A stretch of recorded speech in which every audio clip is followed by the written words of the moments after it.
Pemirsa, bagi Anda yang baru mulai berinvestasi di reksadana, barangkali merasa khawatir melihat kinerja reksadana Anda turun.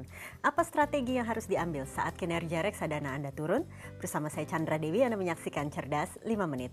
Dan di studio Metro Manulife saat ini saya telah ditemani oleh Bapak Putut Endro Ananawari, Director of Business Development dari Manulife Asset Management Indonesia. Selamat pagi Pak Putut. Pagi Mbak Chandra. Pak Putut, ini barangkali bisa disebutkan faktor-faktor apa saja yang bisa menyebabkan kinerja reksadana ini mengalami penurunan, Oke, Pak? jadi secara umum saya bisa bilang faktor utama atau dominan yang mempengaruhi kinerja reksadana saat ini, kalau saya bisa bilang faktornya pertama kali ekonomi yang ada saat ini, kondisi politik saat ini, dan juga sentimen para investor yang terutama berinvestasi di pasar modal. Itu yang membuat istilahnya kinerja dari reksadana juga ikut terpuruk. Nah, kenapa kok ada kinerja yang menurun seperti ini? Lebih karena itu tadi, nggak bisa dipungkiri kondisi perekonomian kita saat ini melambat. Ini berdampak ke emiten-emiten atau penerbit efek-efek yang ada di pasar modal. Otomatis saham maupun obligasinya juga mengalami penurunan harga. Dan karena reksadana itu berinvestasi di instrumen-instrumen tadi, otomatis kinerjanya juga ikut turun. Gitu. Ini yang buat kenapa kalau kita lihat selama tahun 2015 ini kok kinerjanya turun ya.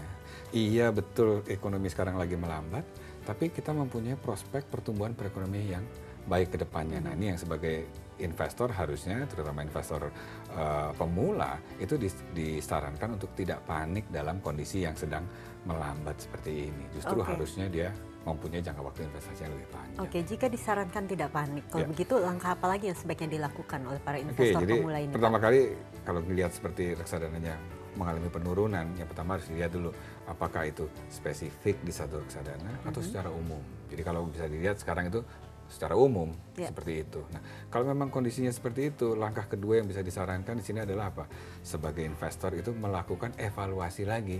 Evaluasi apa? Evaluasi tujuan investasi dan investasinya dia tuh seperti apa. Itu disesuaikan lagi. Apakah tujuan ini untuk jangka panjang atau jangka pendek? Disesuaikan.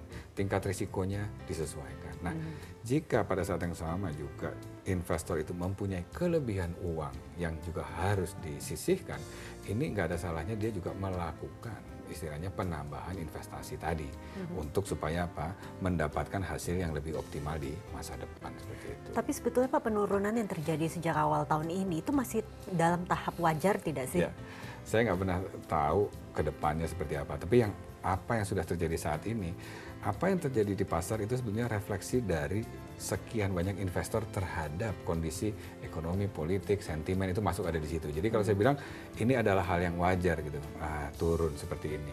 Cuman ya kadang kita nggak pernah bilang bahwa kalau pas lagi naik pun itu nggak pernah dibilangin marketnya salah apa enggak. Cuma biasanya kalau lagi kalah itu ceritanya lebih banyak salahnya gitu daripada baiknya. Padahal sebenarnya kalau kita lihat lagi jangka panjang, market itu selalu naik dan turun gitu. Oke, kalau gitu kalau berbicara mengenai waktu yang tepat untuk menambah porsi investasi kita di reksadana itu kapan, Pak? Dan barangkali juga kepada pemirsa ini, kondisi kinerja reksadana mengalami penurunan, apa yang bisa diberikan kepada pemirsa?